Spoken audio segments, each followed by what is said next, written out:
Donnie, Buddy Baker, Tony Lund, Heel Yarber, Charlie Glassback, Richard Petty. All right, fellas, pay attention to this close because we've got a few new rules for you that you haven't run here at Darlington before. This is the Darlington, South Carolina Speedway as it looks to 22,000 stock car fans. And this is Darlington as it looks to most race mechanics. The custom sheet metal work is called the Darlington Stripe. It comes from a 140-mile-an-hour brush with the rail on turns 3 and 4.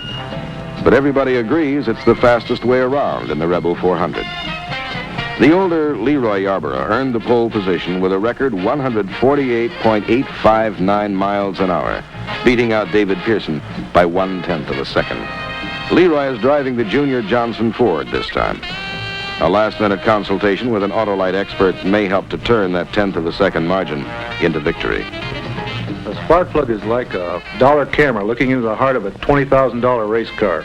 You can tell if the plug is too hot or too cold, if the mixture is too rich or too lean. You can even tell if there's too much rubber on the track. Proper ignition is important to any car, but is critical in a race car. Heavy fuel consumption can mean an extra pit stop, and that's giving away 30 seconds. Let's have a good, clean, safe race, and good luck to all of you. David Pearson won 3 big NASCAR races in 1961 as a rookie, then went nearly 7 years without a major victory. But at Darlington, he had a secret weapon. He was using a 396 cubic inch engine in his number 17 Ford against everyone else's 427, and he had a game plan. Pearson jumped out in front as the green flag fell, partly because that's where he likes to be, and partly to see how competitive he was, giving away 31 cubic inches to everyone else.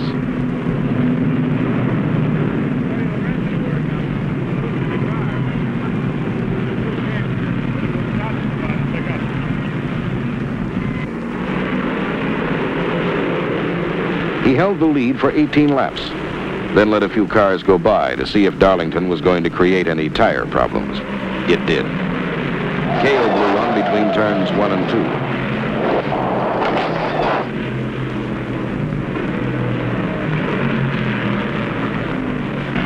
2. Leroy was in on lap 33. By the 65th lap, Dodge drivers Buddy Baker in number 3 and Charlie Glatzbach in number 6 had moved into the 1-2 positions and were putting Darlington stripes all over each other in a dispute over the lead. While Baker and Glatzbach were dicing for the number 1 spot, David Pearson had quietly tiptoed through the debris into second place. Now, he was ready for a piece of the action. After 5 laps of bumper tag, Pearson is in front, just in time to receive the challenge of Richard Petty in the number 43 Plymouth.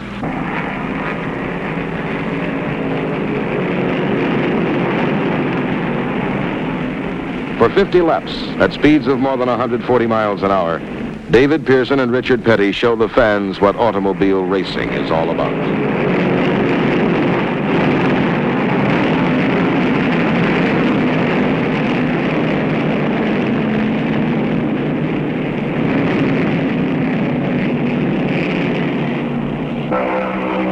Then Petty is in the pits, out of contention, as the man in the start-finish tower waves the black and white.